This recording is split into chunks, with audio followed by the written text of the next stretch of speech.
اچھی عورت کی کیا صفات ہونی چاہیے؟ اہل اللہ نے لکھا بیوی میں 4 صفات ضروری ہونی چاہیے۔ پہلی صفت اس کے چہرے پر حیا ہو۔ یہ بات بنیادی حیثیت رکھتی ہے کہ جس عورت کے چہرے پر حیا ہوگی اس کا دل بھی حیا سے لبریز ہوگا۔ مثل مشہور ہے کہ چہرہ انسان کے دل کا آئینہ ہوتا ہے۔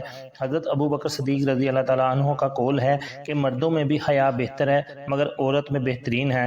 دوسری صفت اس کی زبان میں شرینی ہونی چاہیے، یعنی کہ جو بولے کانوں میں رس گھولے۔ یہ نہ ہو کہ ہر وقت خاوند کو جلی کٹی سناتی رہے یا بچوں کو بات بات پر جھڑکتی رہے۔ تیسری صفت یہ ہے کہ اس کے دل میں نیکی ہو۔ چوتھی صفت یہ ہے کہ اس کے ہاتھ کام کاج میں مصروف رہیں۔ یہ خوبیاں جس عورت میں ہوں گی یقیناً وہ بہترین بیوی کی حیثیت سے زندگی گزار سکتی ہے۔ بے دین عورت کی زبان وہ تلوار ہے جو کبھی زنگ آلود نہیں ہوتی۔ بس زبان بیوی اپنے شوہر کو قبر تک پہنچانے کے لیے گھوڑے کی ڈاک کا کام کرتی ہے۔ جس کی بیوی بس زبان ہو اس کی ساری زندگی سکون نہیں رہتا۔ عورت کو کہا گیا کہ وہ اپنی زبان کے اندر نرمی اور مٹھاس پیدا کرے اور اچھے انداز سے بات کرے۔ ویسے یہ پکی بات ہے کہ میٹھی سے میٹھی عورت کیوں نہ ہو پھر بھی اس کے اندر تھوڑی بہت تلخی ضرور ہوتی ہے، کیونکہ تعلق ہی ایسا ناز و انداز کا ہوتا ہے۔ تاہم عورت کی زبان میں نرمی ہونی چاہیے۔ شریعت نے کہا کہ اپنے خاوند سے نرم انداز میں بات کرے۔ یہاں کسی غیر مرد سے بات کرنے کا وقت ہو تو سختی سے بات کرے تاکہ اسے دوسری بات پوچھنے کی جرأت ہی نہ ہو۔ آج کل کی فیشنیبل عورتوں کا معاملہ برعکس ہے۔ خاوند سے بات کرنی ہو تو ساری دنیا کی کرواہٹ سمٹ آتی ہے اور کسی غیر سے بات کرنی ہو تو ساری دنیا کی شرینی سمٹ آتی ہے۔ بہرحال یہ مسلمہ حقیقت ہے کہ جن رشتوں کو تلوار نہیں کاٹ سکتی اس کو زبان کاٹ کر رکھ دیتی ہے۔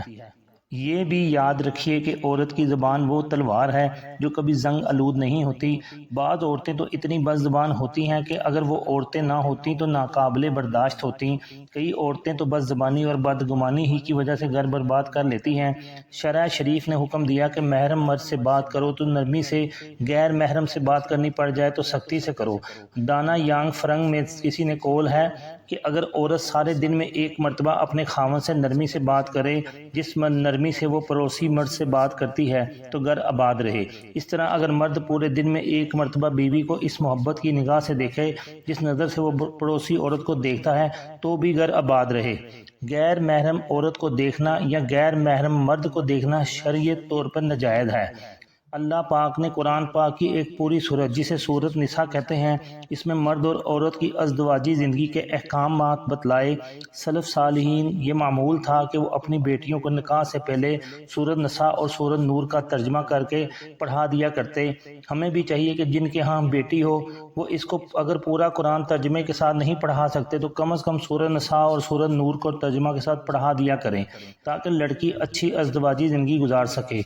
بعض سلف صالحین کا تو معمول عجیب و غریب تھا کہ جب بچی پڑھ لکھ کر بڑی ہو جاتی ابھی اس کی شادی کا کوئی انتظام نہ ہوتا تھا، اس وقت پرنٹنگ پریس نہیں ہوتے تھے، تو یہ بیٹی کے ذمہ لگا دیتے کہ بیٹی اپنے لیے ایک قرآن پاک لکھ لو، تو یہ بچی روزانہ باوضو ہو کر خوش نویسی سے قرآن پاک لکھتی تھی اور جب قرآن پاک مکمل ہو جاتا تو سنہری جلد باندھ کر باپ اپنی بیٹی کو جہیز میں دیا کرتا تھا۔ یہ پہلے وقتوں کا جہیز ہوا کرتا تھا، گویا اس کے خاوند کو پیغام مل رہا ہوتا تھا کہ میری بیوی نے گھر میں جو زندگی گزاری ہے اس کا فارغ وقت اس قرآن پاک کو لکھنے میں گزرا ہے۔